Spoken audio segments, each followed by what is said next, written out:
watching the It's Her Time podcast with Cody and Jess.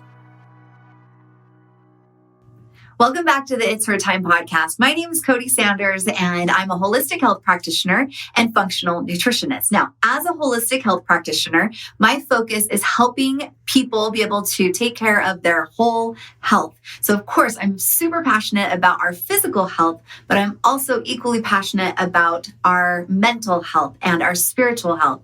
So today I've invited a special guest, Tessa Romero. She's an incredible woman who has been making such a difference in so many women's lives and helping them to not only discover who they are, but helping them to be able to understand how to become who they want to be. She's going to share with us about her alignment journaling practice, and she's going to give us some tips and tricks on how we can be able to make the most of our lives and become the people that we strive to be. Can't wait for you girls to meet her.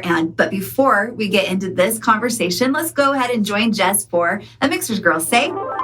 Today on our Mixers Girls Say, we actually wanted to talk a bit about something that has been so exciting for Mixers. It's been a huge focus of ours over the last, a year? 6-9 months. Okay. 9 months. Right. 9 months, which then the time flies. But a huge project that we took on months and months ago and thought like, oh my gosh, if we could actually have this happen, it'd be a dream come true. Mixers is now in CVS. Yay! Over 3,000 locations of CVS stores were in like the health and wellness section. Cody, yay. Yay. Across the country, in every state, in every state. So no matter where you live, and you can go and find Mixers products. Yeah. It's huge. And the reason why we thought it'd be fun to talk about this on Mixers Girls Say is this seemed like something that would be impossible for us. Yes. It seems like our dream has always been to make Mixers a nationwide brand. We want all women to have access to our products, especially our Her Time product. And this seemed like something that would be so hard to achieve. Right. It was hard to achieve. But we went through a lot to get there, and we've done it. And the reason I'm sharing that is those of you that are listening that have a big dream or have a goal that you want to accomplish, know that it can seem very, very, very overwhelming from the beginning. But that doesn't mean that you don't keep pressing forward and chasing your goal. Absolutely. Because you can accomplish it. And doors might be closed and you might be told that or may have the feeling that it's never going to happen. Keep going. If you have that desire and that dream, and you have that big why, that you can't give up on those. You got to keep going. And, luckily, this is a first step to part of our big dream. There's more to come, but yeah, we're really excited. And it's been really awesome too. It was incredible for CVS to really recognize the power of our brand being a female-owned, female-run business. They're motivated and excited about helping women with their hormone health journey. And so it was a great, first huge retail opportunity for us. So go check us out in CVS near you. Tag us too. Take a picture and tag us, and maybe we'll put you on our social media. Maybe we'll send you a little gift. Yep. I love that. It's so fun. Let's get into the episode. Mixers is a company made for women by women. Each of our products have been carefully and lovingly crafted to support you in all stages of your life, providing you with the optimal health you deserve. Each ingredient we handpick is 100% all natural, backed by science, and chosen specifically to better your life physically, mentally, and hormonally. Each product empowers your body to take charge of its monthly hormonal shift and flows, empowering you to live life to the fullest. Let Mixers take care of your needs from sunup to sundown, and you take care of the rest. Check us out at mixers.com, Mixhers. Tessa, as I was talking about, I've just been so excited to have you come onto the show, and just for our audience who maybe haven't met you or don't know you or follow you, to kind of learn a little bit more about what you're all about and how and why you feel so passionate about teaching women how to use alignment journaling, and how this is a tool that you're using to help women who are feeling like they have to do all the things, but they're feeling so burned out and they don't even know where to begin. So first of all, will you just say hi to everybody and tell us a little bit about you? Yes. Hello, Cody. I'm so grateful to be here. And the whole Mixers team, I'm so grateful for all of you and the example you set and the way you inspire and empower women is truly remarkable. I mean, completely outside of products, it's truly just the brand and the community. And I'm really inspired by it. So thank you for having me. I am a mindset coach for mothers. I am a mother of 3 myself. I currently have a 5-year-old, a 3-year-old, and an 11-month-old.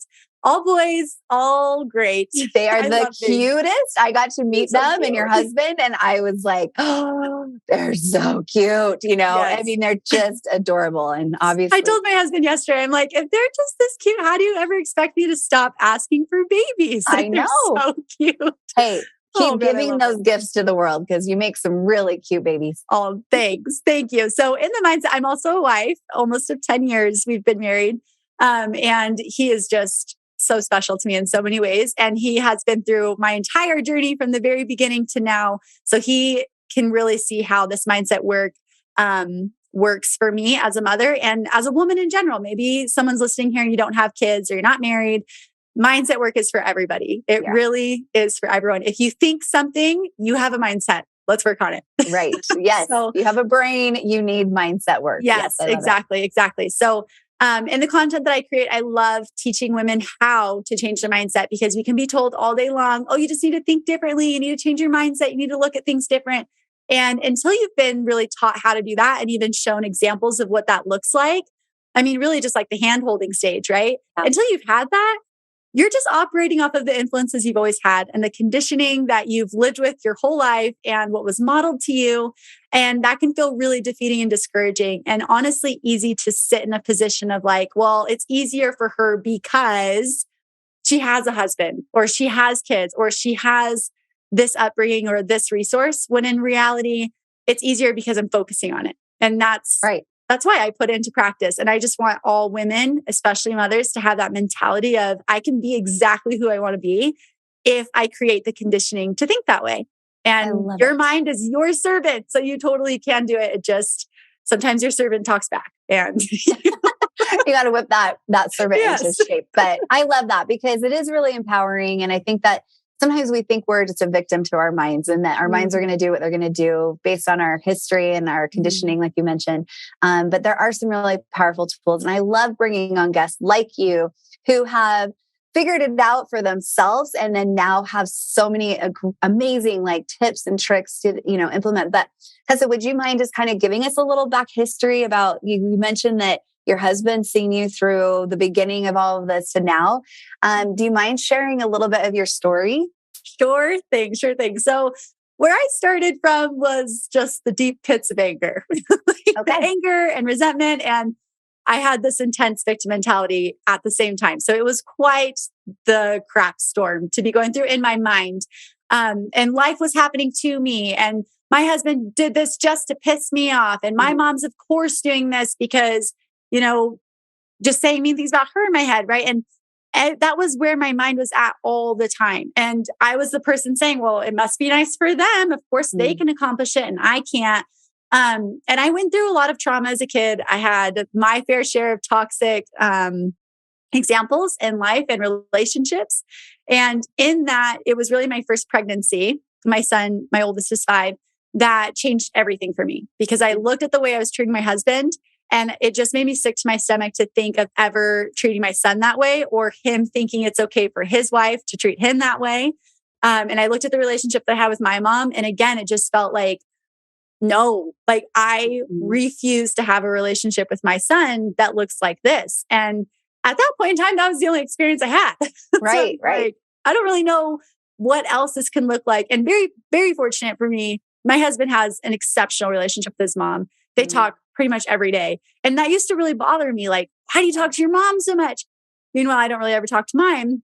And then I got pregnant with my first son and I was like, I want him to call me every day. Like, keep me in the loop. Tell me about your life. Tell me the little things. And even if it's just a 3-minute phone call, right? So in my pregnancy, my whole view of life really shifted. And I finally realized like, it's just me. I'm the only person stopping me from being who I want to be and thinking differently about myself. So I started working on myself and really realizing that like, since I'm the source, I'm the root of all this, the answers are also within me. So I can just start looking inward of like, why do I feel so angry? And going on that whole road, which led me back to a lot of childhood work. And what really changed for me and how I actually created the alignment journaling method in general was because my first son was about 6 months old, and I, bless him, he's just an early bird. Like his whole stinking life, he has wanted to start the day at 5 a.m. Yeah. And I wrestled that and I battled that for a long time. And every morning I'd wake up and I'd say, I'm exhausted.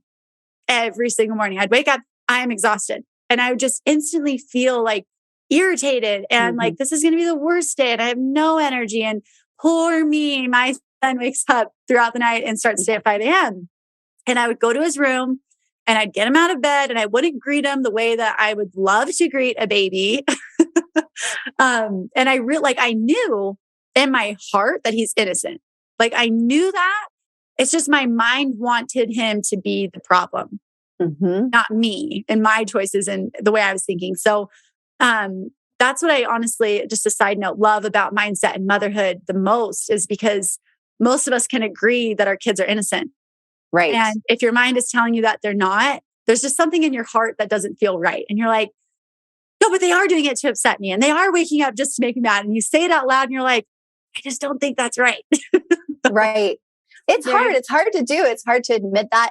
I think it's easier to see a sweet little baby and recognize the innocence and then have that time to reflect on like, it's actually me. You know what I mean? And that's harder when it's like an adult situation where an adult is maybe doing something that they're waking you up before you want to get up or whatever it is, you know, but it's still the same process. And so I love that you're talking about this because I think this is so empowering. Like I keep using that word, but that's what it is. It's about being self-reflective and recognizing that you don't have to stay stuck in this little cycle that you don't think of as something you want to, you know, like that you don't love. You're wanting it to change. You can change it. Yeah. And you may not be able to make your baby sleep through the night. You can focus on what is in your control. And what you think about it is one thing. And if you change what you think, you're going to change what you do. And when we change what we do, like our habits are changing, the way we're setting our baby up for success is changing. And all of that stems from what we're thinking. So anyway, I would go to his room. I wouldn't be proud of the way I was greeting him. And I would stay in my pajamas. And then I'd take him to the kitchen, get him some little breakfast, the most convenient, easy thing for me. And then I'd lay on our living room floor in my pajamas until his first nap, which was about 3 hours later. And the whole time I would just feel like, oh, I'm so tired. I'm so exhausted. I'm so mad that he does this. Like, why can't he be like other kids and sleep? Her baby sleeps till 8 a.m. And it was just this huge comparison and judgment and criticism. And I felt so low. Granted, sleep is important for us. Like, we know that. For sure. Absolutely. And we know that we need it for our health and our well-being. And I personally believe that women especially are designed for what we are given in those first several months, in those first few years of life. I truly believe that the circumstances that we're given, our body is equipped to handle it. Like it just is. So it is. I think for a time of our life, we can still thrive and have a wonderful experience in the hard circumstances. So yes, disrupted sleep is hard and we can have a good experience in it. And that experience is coming from what we choose to think. And I'm saying this from personal experience. Yeah, so I love it.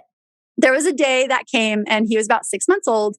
And I just decided that night I was going to go to bed. And the last thing I was going to allow my mind to think was I'm intentional and I'm productive, because I was just so sick of feeling low. I was so sick of feeling unproductive and unintentional and lazy and laying on the floor and staying in my pajamas, like so many things that were just not natural for me. I was a pretty intentional and productive person before. And I wanted to get back to that. So you named what you hated and then you found the exact opposite words and that's what you focused on. Yeah. I really just focused on who I wanted to be. I want to be intentional and productive as a mother, just like I was as a woman. So that night I declared to myself, I'm just going to think I'm intentional and productive until I fall asleep. And that was the last thing I let my mind do. And the next morning I woke up and I kept that. And that was the first thought I had that day was I'm intentional and I'm productive. And I noticed that my thoughts were changing. My baby was still crying in the next room. We shared a wall. It was very loud. And I just decided, you know what? He's all right. He's okay. I'm intentional. I'm productive. I care about him. I'm just going to get dressed first. Give me 1 minute. So I got dressed first. And then I went to his room. And in that 1 minute of time that I gave myself, he was still crying. He was still up. It was probably 5:30. I opened the door and I turn on his light and I'm like, good morning. And everything changed. I went to the kitchen and I made a breakfast instead of looking for the most convenient thing. And because I had clothes on, it just felt so easy to like stay up and move and not go lay on my living room floor in my clothes. So productivity came naturally and more of that intentional living was just happening. Like my actions were following. And I just felt so curious about like, why? Why does this matter so much? How is this happening? And I didn't have the answers. I'm not a psychologist. I'm not the therapist and the guru of all these things. And I'm sure that people have known these things long before I ever tried it. It's just when I found it, it instilled this unwavering belief in me that I control myself so much more than I think I do. And that it changed everything. So after that morning, I started giving myself 2 minutes. Like I'm going to get dressed and I'm going to do my mascara. And I'm going to get dressed and I'm going to do my mascara and I'm going to brush my hair the way that I really like it. And before I knew it, I realized it really only takes me like 6 minutes to get ready for the day, to brush my teeth and brush my hair and do mascara to get dressed. And I noticed it was probably the 4th day of doing this. I am intentional and I am productive. Got myself ready and then I got my son. My son would still wake up early, 5:30. And he started waking up talking instead of screaming. And that, like, seeing that outcome happen without me have changing anything. I didn't make him sleep longer. I didn't make him sleep for the night. I didn't make him do anything. I just changed what I was doing. And in that 6 minutes I gave him, he learned I'm going to wake up and I'm going to talk. Yeah. And it just like, it felt so good. Like the first morning I heard him talking instead of screaming, I swear I just laughed. I was like, this feels so good. Like, yes, it's 5 a.m. It just feels like a lovely way to wake up though. Yeah. Like, I'm okay with it. Like changed the whole energy, and even though it's not like you explained to your 6-month-old son, this is what mommy's doing. She is intentional and she is productive.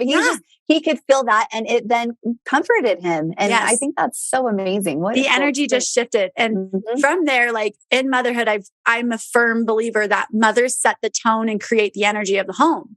And again, I've learned that because when I'm having a hard time, everybody is having a hard time. And when I'm thinking, and I'm thinking pessimist thoughts or negative thoughts or whatever you want to freaking call it, when I'm doing that, everyone's picking up on it. And throughout the years and the time that I spent like really researching, like, why does this happen? Why do I am statements matter so much? Why does it matter so much what I'm thinking if the world just happens anyway? And I realized like, yes, the world's happening. I'm the one deciding what is really happening. And if it's good or if it's bad, if it's exciting, if it's dreadful, if I'm interested or if I'm not, I'm the one deciding all these things. So from there, like I learned that I am statements really matter. And then a couple years after that, I got really into journaling where I've loved to journal my whole life. I have like journals as a kid.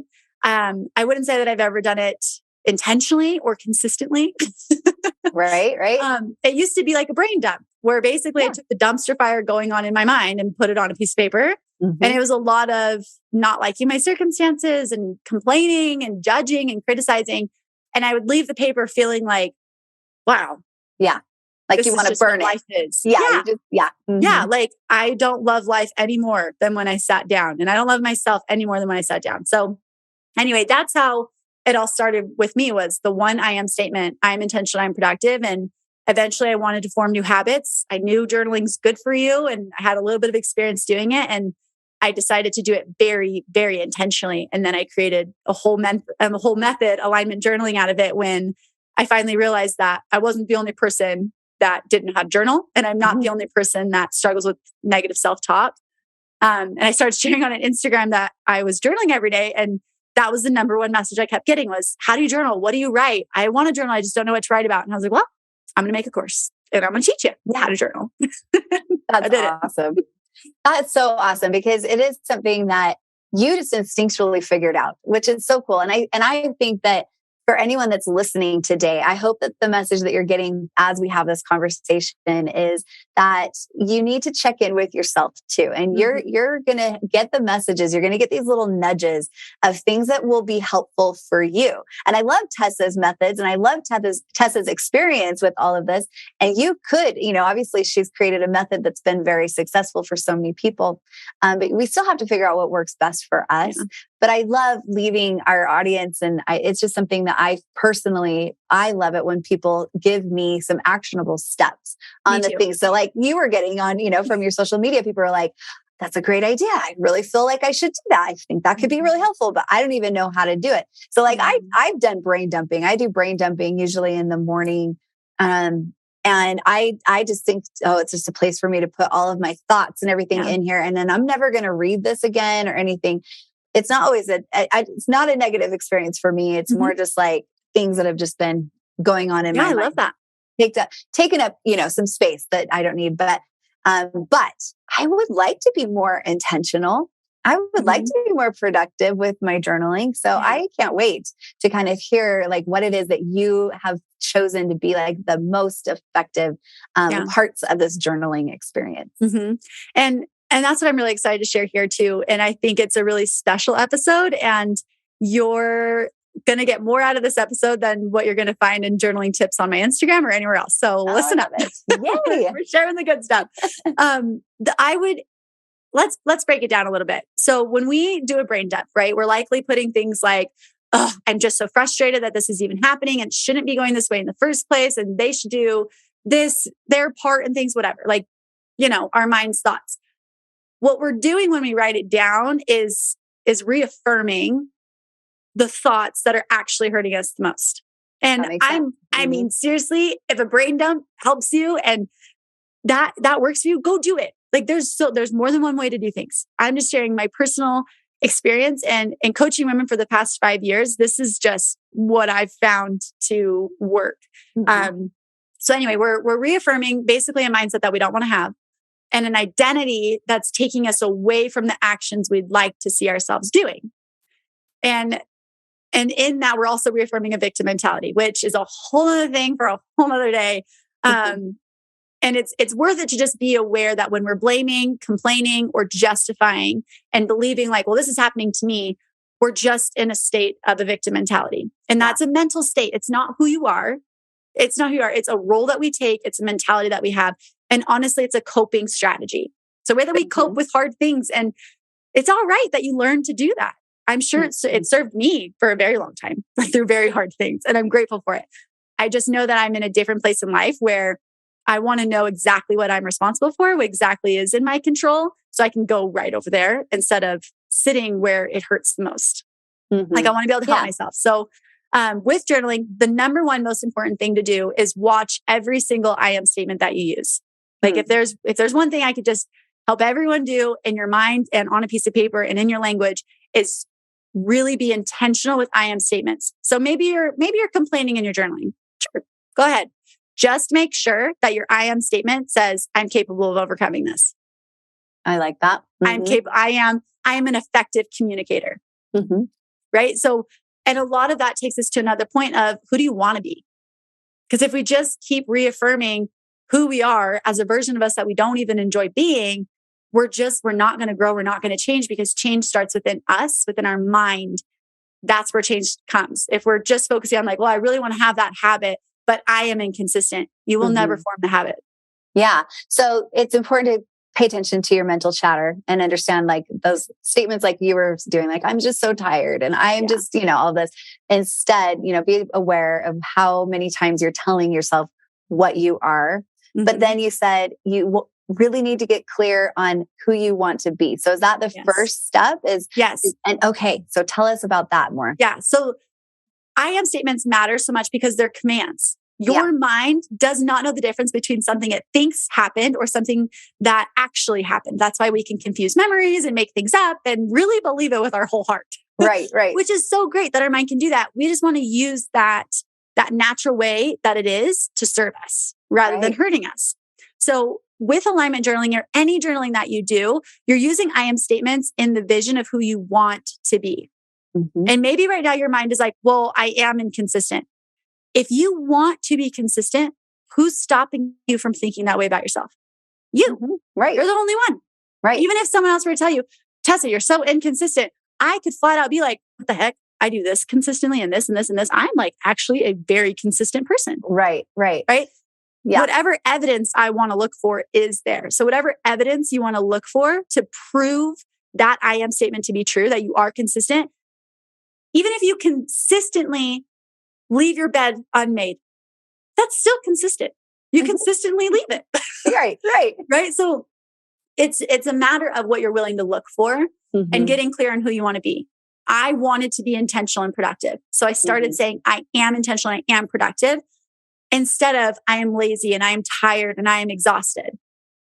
And I just want to clear this up really fast because there might be a listener that's like, well, I really am exhausted though. And I am tired and it's okay for me to feel that way. I agree with you. It is okay for you to feel that way. You just need to remember that it's a feeling. Mm-hmm. That's the key.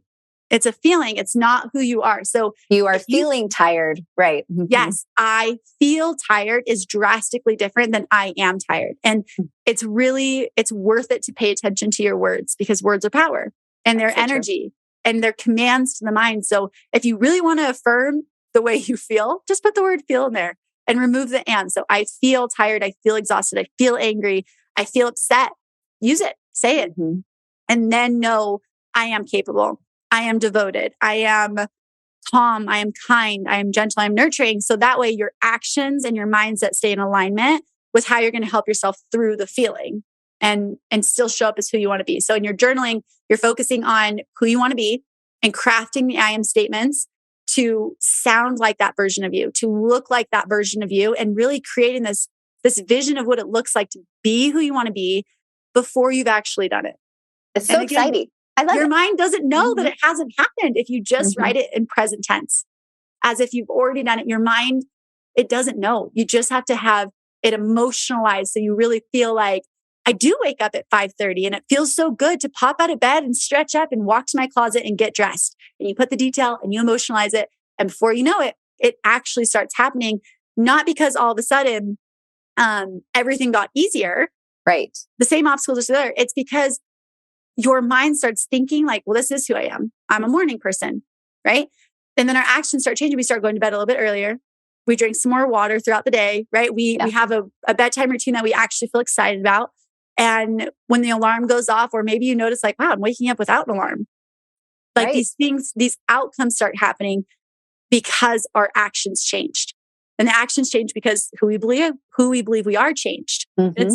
It's so exciting. It really is the creative process. It's really just the creative process, how it works in anything we're trying to create. Yes. And it's so exciting. Yeah, exactly. When we can really see that we have the power to create our healthy habits, our life, and how we show up in the world. I love it. This is great.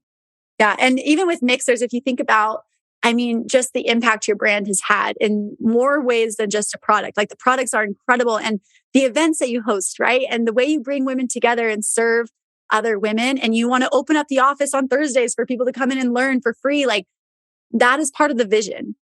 And you have that vision before it's actually happened and you believe it's possible. And that's why you do it. Not because Mixers is just the only one that can be doing it, right? It's just, this is who we are. This is what we do. And then the actions make sense. So if you really, that's just a big point in this is if you don't like the actions you've been having, really look at who you believe you are. Do you believe that you are someone that yells, that you are someone that criticizes others, shames, complains, stays up late, eats certain foods or doesn't eat certain foods? Like what habits do you have? And those habits are going to be attached to who you believe you are. Mm-hmm. And so good. It's exciting. It's exciting to know like I can change my mind before anything else changes. Everything can stay the same and you can just think differently. Oh, I love it. So we're feeling this emotion of excitement. And this is what kind of lights that fire within us to then take action. Okay. Yep. So we've decided who it is that we want to be and how we want to show up. We've really paid attention to our I am words. And we've put then how, really detailed like what it is that we do want to be. And now like really put some emotion and feeling behind it. That's amazing. So, okay, what next then? What do we do next? So the time that you spend on the paper matters tremendously, right? Like that, even if it's just 5 minutes a day, it makes a huge difference. I like to journal for 20 minutes a day. I love to just fill a page. It takes me 20 minutes. When I first started, I had this tiny itty bitty notebook and it took me 5 minutes to fill a page. So I've always had the mentality of fill a page. I've just bought bigger journals as I've gotten better at writing. So anyway, that time matters so much. And what matters more than that is the practice off the page. So we're putting conditioning in through the page. And then when we stand up from that journal, you need to continue that programming. So when you catch thoughts that say, I am inconsistent, don't expect 5 or 20 minutes on a piece of paper to replace all of that. Now you're just equipped to know, no, I'm not. I am consistent.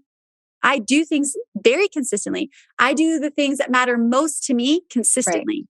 Right. And you start changing the language. So that's really what's next, is making sure that every I am statement that you're saying out loud has been filtered and it's been crafted by you intentionally. And when your mind goes to places of bullying you and beating you up and tearing you down, you bring it back because you're the conscious being in control. Your mind is just running on a program. That's it. Don't take it personal. It's just a program. Right. We are going to reprogram. So you're spending the time on the paper. It's so important to do it consistently. Even if you just show up for 5 minutes. Last night, I just did not want to journal. Like my mind was just like, no. And it just felt like resistance the whole freaking time. So I got halfway through the page and I closed the journal. And I talked with my husband for a little bit. And then he had said something and I was like, I'm going to finish journaling. And I opened the page back up and it wasn't as important to me to fill the page as it was to just increase the discipline. Because if my mind gets to decide that I'm not going to do something that truly serves me, then I'm not staying conscious. I'm not the one that's really in control here. It's a past program. And the best way to overcome that is through the actions that I follow through on to teach my brain, you're going to do it even if you don't feel like it. You make it repetitive. And I love the word crafted. That's such a powerful word. And it really describes exactly what it is that you're doing. And then being repetitive, and that then becomes where it's like intrinsic in us, right? It's like, it's not something we even have to think about doing. It just becomes part of who we are. And totally. And there's so much good work that can be done here. If you never pick up a pen and piece of paper, just focus on your I am statements. Just start there and notice, am I really saying that I am who I want to be? And if you're not, change it. Start with one I am statement that's just more kind and it's more inspiring and it's more aligned with who you want to be. And then from there, add in another one. I recommend my clients focus on 3 to 5 I am statements at a time and really building that mentality to see that you are that person. That is who you are. And everything else is just past programming. It's a feeling that you have. It's a role that you take. It's a limited perspective that you've brought on, right? There's ways that we can kind of categorize things. And then at the end of the day, you're the one really deciding who you actually are. And that's going to matter so much more than anything you ever go through because you're going to be the person going through it. Yeah, absolutely. I do think there's a lot of power, though, that comes from putting pencil to paper. That writing action. Yes, I think that we have told ourselves, I am not a good journaler or something that. And so that could be something that is resistance. Well, I do think that you should just give it a try and see if that I am statement is true or not. I do personally know that if there is anything specifically that I want to accomplish, and you brought up mixers, my business partner, Jess, and I are very big on like having a dream and having a vision and then writing it down and visualizing it and seeing it often and revisiting that. And so journaling is a very powerful way that you can make this actually happen for you. And then I like, you did, and I want to make sure that the audience is getting like exactly what it is that you think is best. But you said you try to do 20 minutes every day. Is there like a magical amount of time, or is it more just like just start getting into the habit? And is there a better time of day? Is like nighttime better than morning time? Or tell me a little bit more about I love that. And like I said, it's very clear that you and Jess focus on vision. And I would literally bet that you guys journal like very consistently. We do. It makes a difference. It does. And I do the same thing in my life when I want to host a retreat. I want to put on a conference. I want to create specific content. I journal about it. Before I take any action, I make sure my mind understands that it's possible and I'm going to do it. And I get all on board. So anyway, magical amount of time, I wouldn't say so personally. I think whatever you can do consistently is going to be best. So if it's 5 minutes, do it. If it's one sentence, if you can commit to one sentence a day written on paper, start there. It will grow because you'll start feeling better and will naturally be more inclined to just want to spend time on a piece of paper because we're like, just feels so good to do it. Yeah. And when it feels good, it's easier to do it. We choose it. I worked up to 20 minutes and I feel that it's a great place for me right now because I experienced some resistance. And that's when I know like, I'm not really focusing on the right thing right now. If I'm feeling so resistant to doing this, I need to get more emotionalized in this writing and focus on what I'm feeling really passionate and inspired by. And then the time of day to do it, I, for a long time, only did it right before bed. Because my son woke up at 5 a.m. every day. And I wasn't quite in the place of like journaling in front of him during that time. And I found that morning times really are best for me. It like creates the vision of the day. It sets my energy. It sets my tone. It sets my mindset. It sets my identity for the day. And then my mind gets to operate off of that. Journaling at night is still great. I did that for maybe 18 months before moving to mornings. And if you're a mom and you're like, gosh, I relate to those morning wake ups so much. My kids, I finally accepted that my oldest son and looking like my youngest are just morning birds. Like they are morning people. And honestly, what's wrong with the farmer's mentality? Up with the sun, down with the sun. Right. So I honestly started journaling around my kids. Like I just lay on the floor with my pen and my journal and I journal right next to them. And they know this is quiet time. If you're going to choose to wake up early and you're going to choose to get out of bed, you can have quiet time with me. This is a time that we journal, we read books, or you can pick a quiet toy. And if they try to do something really noisy, this is quiet time. I just bring it back. And it takes some time to establish that expectation. And sooner or later, they will expect it as normal. It just becomes normal. That they becomes the habit. Yes. And honestly, that morning time together is something I truly love. Like when my son, now he's 5, he sometimes sleeps till like 6:30 or 7 on occasion. And the times that he still wakes up early, like I'm excited to see him. Whereas before it was like, oh, I can't do what I want to do now because you're awake. I work out around my kids. I journal around my kids. I cook with my kids.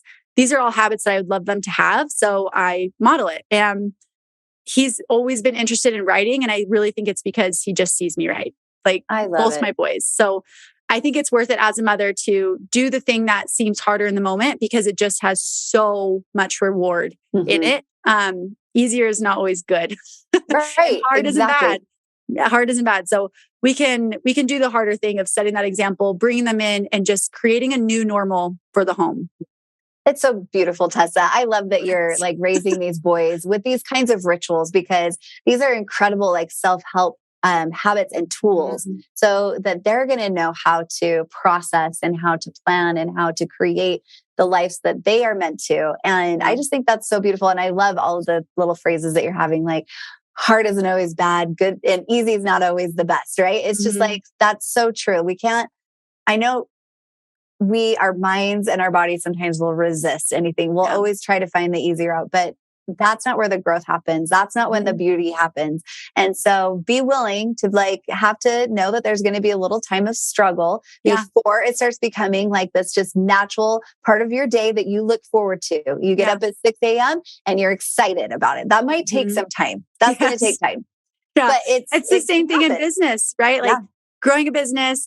If I want to create a course, if I want to create content, if I want to, set that tone in my family, it's all going to be hard. So you might as well find something that you're like, it's actually worth it for it to be this hard. Exercising, right? It's going to be hard and that could be a really good thing. Yeah, it is a very good thing. Pretty much every healthy habit, right? It's going to it's not ever going to feel easy. It's not. And so, and if it starts feeling easy, then that helps. That's like a sign that's like, we need to increase more the weight. Growth. There's more growth to do. Yeah. So I love this so much. So great. So tell us a little bit about like, what does this look like? So we know you're doing I am statements. Is that what you're doing for 20 minutes? Are you focusing on just writing I am statements, or is there a structure to this now that there's definitely more structure. And I mean, take it step by step for you in the course too. What you can do right now, instead of just sitting down a pen and piece of paper and you're like, okay, I just need to write I am statements. Think about a circumstance in your life that you feel like you just have not been handling the way that you want to handle it. Maybe the time your kids wake up, the conflict between you and your spouse, or how you guys have been handling tension. Intimacy is another one. A business that you've been putting on the back burner, a podcast idea that you're like, I just don't know, whatever it is. Like maybe there's a circumstance in your life and you don't love the way you've been handling it. Journal about that. Journal about the time your child wakes up in the morning. How do you want to greet them? How do you want to feel when you know your kid wakes up in the morning? And you journal about how you feel in present tense as if you are who you want to be when your child wakes up in the morning, how you greet your spouse when they get home from work. And the importance of this journaling really is to focus on you. Yeah. We don't need to say, well, my kids now sleep until 8 a.m. No, the work is you. You are the work. So focus on you. It's I am statements. I am excited to greet my kids whenever they wake up. And I'm grateful that they call for me because they trust me and I've earned that trust. Like you write that way so that we can build this new perspective. That's like, oh, now the baby's waking up at 3 a.m. And we're like, our first thought is, oh, wow, my baby trusts me. That's why my baby's calling out for me. And I've earned that trust. Like I deserve that. And I go to their room and I greet them the way that I want to greet them. And I care for them the way I want to care for them. And I'm not a victim of my baby waking up and asking for me. Like that's all the mentality. So you can focus on any circumstance in your life, absolutely any circumstance this works for. And you can, I got a phone call, sorry. You can then journal through it as if you're showing up as who you want to be. You're feeling the way that you want to feel. You're saying the things you feel really proud of. And you're writing it all in present tense as if you've already done it, because your mind does not know the difference between something it thinks has happened and something that has already happened. So we're using that and we're putting the vision on paper as if this is reality. This is what I do. This is who I am. This is how I feel. And then when the opportunity presents itself, the circumstance, you show up and you create a better experience for yourself because you changed the way that you show up and it started on a piece of paper. It sounds amazing. And like we keep saying, we keep using the word exciting because I love working on self-development. I get excited about becoming a better version. And I love the whole process of it. And I know that the people that are listening today, you have the same mindset. You are women or men. We have some men that listen to us too. You are here at the It's Her Time podcast because you care about living your very best life. Yeah. You care about your happiness, you care about your health, and you care about your habits. And so this has been really helpful. And I hope that our audience has really been able to take some, get motivated by you because Tessa, you're so cute and fun and motivating. And you have a really great gift of like expressing, like how this is possible to do. It makes us all feel like we're capable of doing this. And I love that you have put this in a course because I think that, there's still going to be some of us that are like, but just show me exactly, please, exactly how to do this, right? And that's great, and then some of us are just taking this and we're just going to be able to be like, I'm just going to start. I'm just going to start and figure out what feels right for me and I'll figure out what's going to work for me. But for those of us that are just like, just tell me every step because I don't want to waste time trying to figure this out. I just want Tessa to tell me exactly what to do. Tell us how we can get this kind of help or have access to this course. Yeah. So there's a few ways that you can find it. Number one, if you go to my Instagram, it's always linked in my bio there. So at Tessa Romero _, easy to find. There's tons of mindset swaps and examples over there if you need some inspiration and some help and some practical things to do. And then if you just click the link in my bio, it's always listed there. Another way to find it is alignmentjournaling.com. That's easy. And then I have it linked to my podcast and all over the place on my email list. So it's kind of all over the place. But I'd say the easiest way to know you can always find it is in my Instagram bio. I love it. And we're all going to want to connect with you, Tessa, because now you're part of our family. So we love and appreciate that. We love you so much. Is there anything else you want to leave, little last words that you want to share with the audience today? I just want us all to understand that we can have really hard circumstances and really good experiences. And I think that's something that's really changed my life, is understanding that, yes, I've been through really hard things and I've been mistreated and I've been in really difficult circumstances.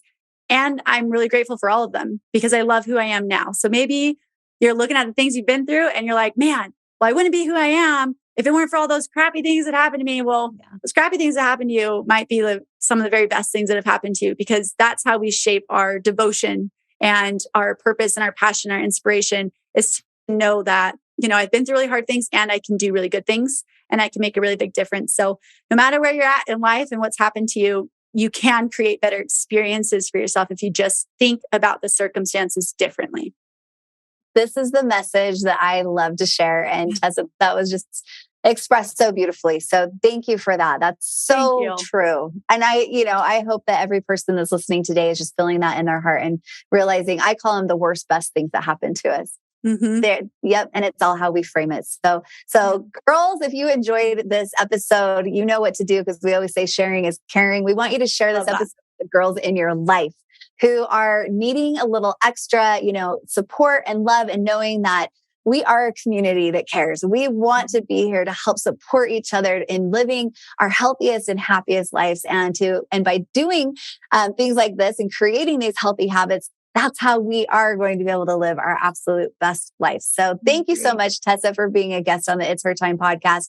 We release episodes every single Tuesday. We're on all podcast platforms and we are on YouTube as well. And of course, it helps us to grow this podcast when you share, but also like and subscribe and leave us ratings and reviews. So thank you so much for all of you who have been doing that. It has been helping us to grow, and it helps us to be able to invite incredible guests like Tessa. So thank you so much. Yes, thank you. So until next time, I hope you girls all have a very happy and healthy week, and we'll talk soon. Bye.